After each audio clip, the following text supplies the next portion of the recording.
Hello. Today I'm gonna read part 2 of It Moved. It Moved.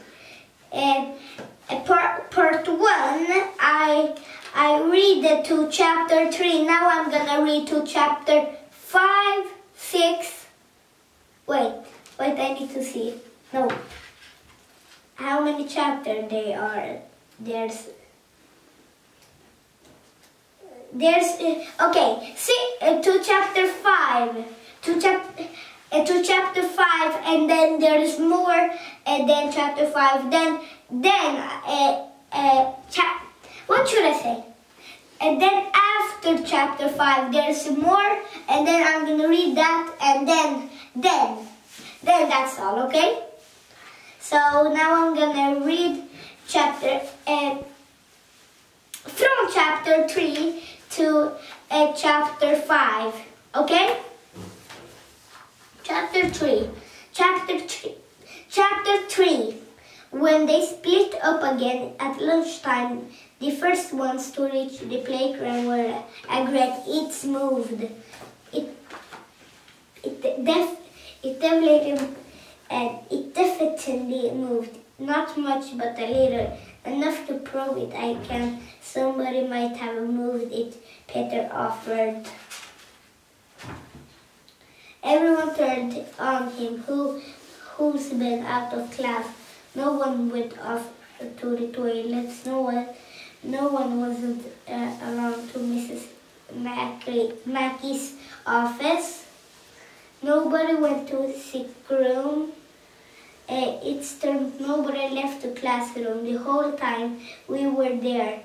It must have moved itself, not other explanations known. Peter started at his classmates. Then he took the cheese and tomato and sandwich he hadn't wanted anyways out of his lunchbox and laid it on the ground beside the stove.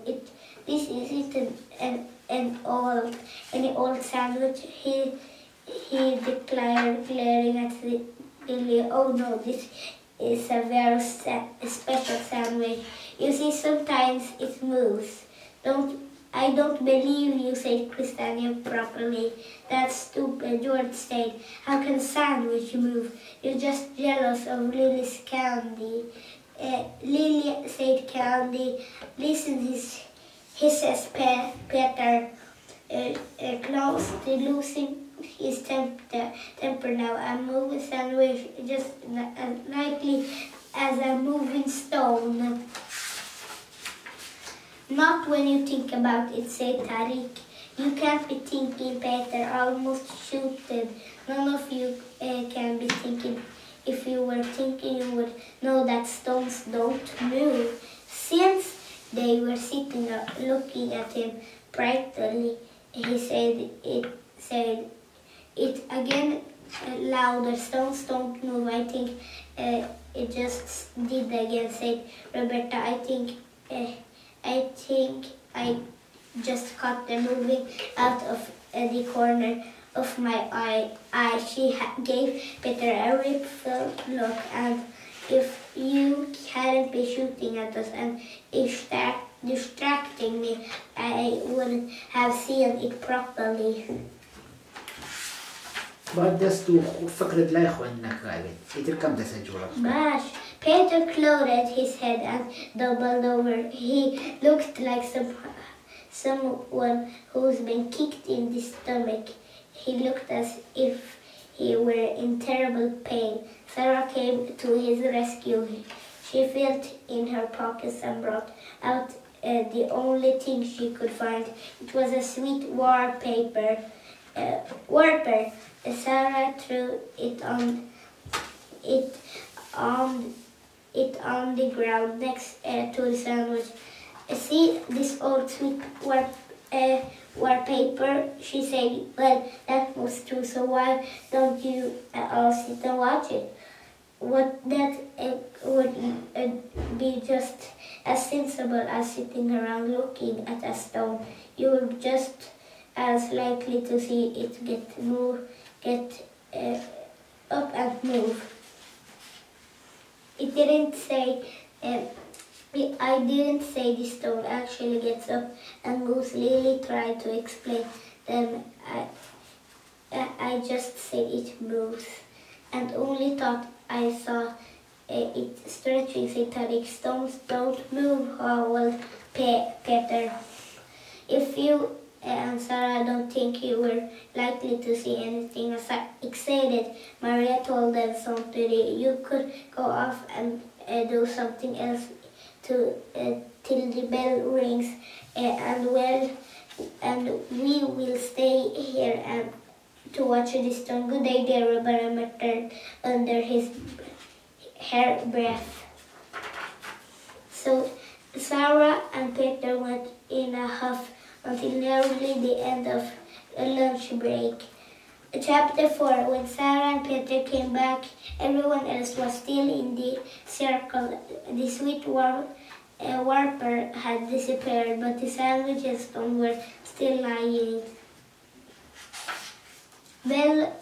Well, said Peter. Obviously, the stone and the sandwich have been such an interesting little chat. Then neither has moved to move. But Sarah's sweet wallpaper must have got really bored because it's gone for a walk. Don't be silly, said Toddy. It was a sweet warper. It just blew away, and that's a stone, said Peter. It just sits there.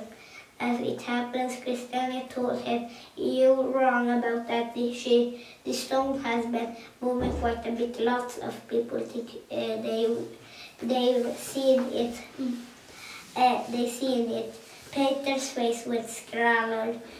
He started dancing up and down, stamping his feet. His feet were clenched and they were tears of frustration and rage in his eyes. He was the most terrible temper. Shut up, she shouted to Christiana.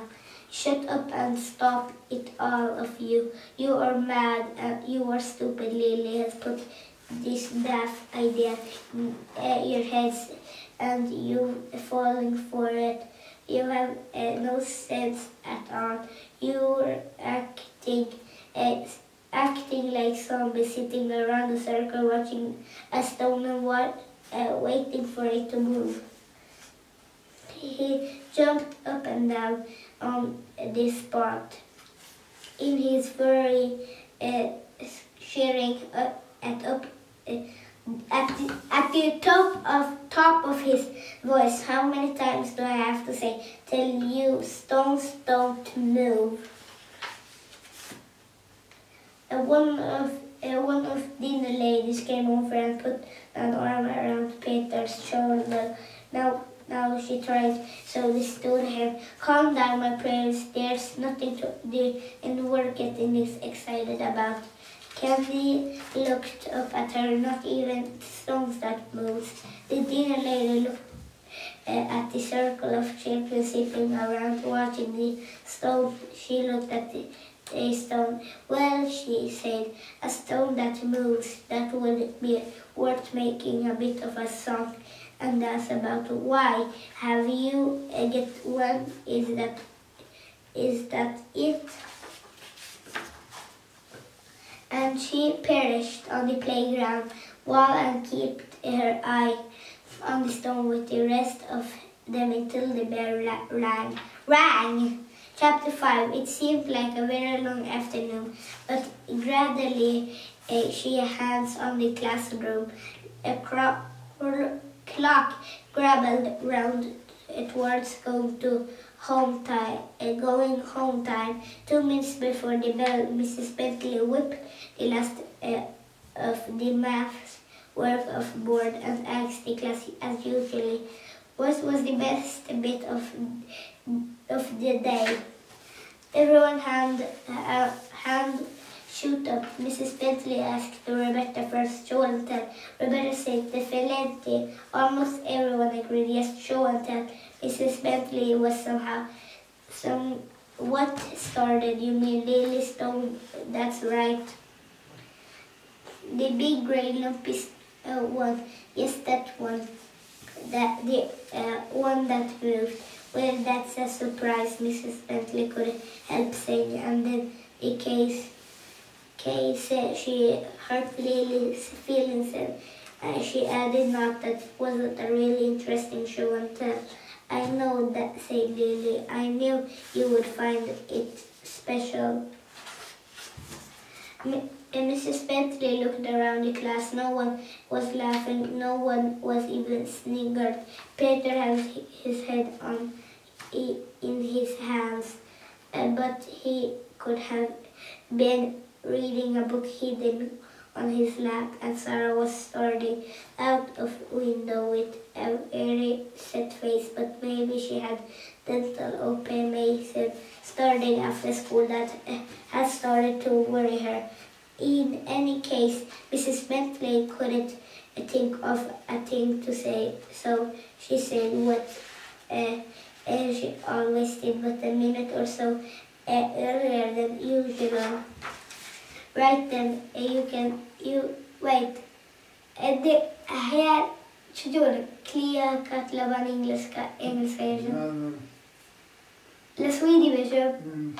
Here är clear cut här clear. Det kliar här, så jag kliar. Nice. Jag var på livet. She went to the cupboard to check on the words box for next morning, so she didn't notice everyone hanging about waiting for Lily to pack her bag and then trading her out of the playground. When they got to the place where the stone lay, Maria said to Lily, "Are you taking it home now?" "You bet," said Lily, and she scooped it up. "I'm not going to leave it here in case it gets kicked about or stolen or even runs away," Rebecca said darkly.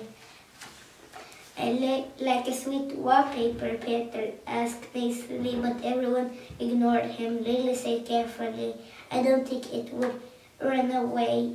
"You think it's a happy lifting with you?" asked Sarah sarcastically. Lily ignored the scare. "Happy enough," she said. When Lily got home, her father asked her how was a show and tell. "Not bad," said Lily. "You finally decided to talk to them about." "Yes," Lily told him. "I had a flash of inspiration at the last minute." "Good," said her father. "I had an excited day too, for the first time in a long as I can remember it. I didn't trip over the infinite stone when I came home from work. A good day all round then," said Lily, "except for poor Sarah and Peter." "Why? What happened to them?" asked her father. "Nothing," said Lily. "I tell you another time." And she ran up the stairs to eat a bit more of her chocolate rabbit. And decided between playing with her computer game or with one of her staring puppets. That was all for this book. This book was good, easy to read, and fun. That was all for this book, and now I'm going to say bye-bye. And my best character was Annabelle. Bye-bye.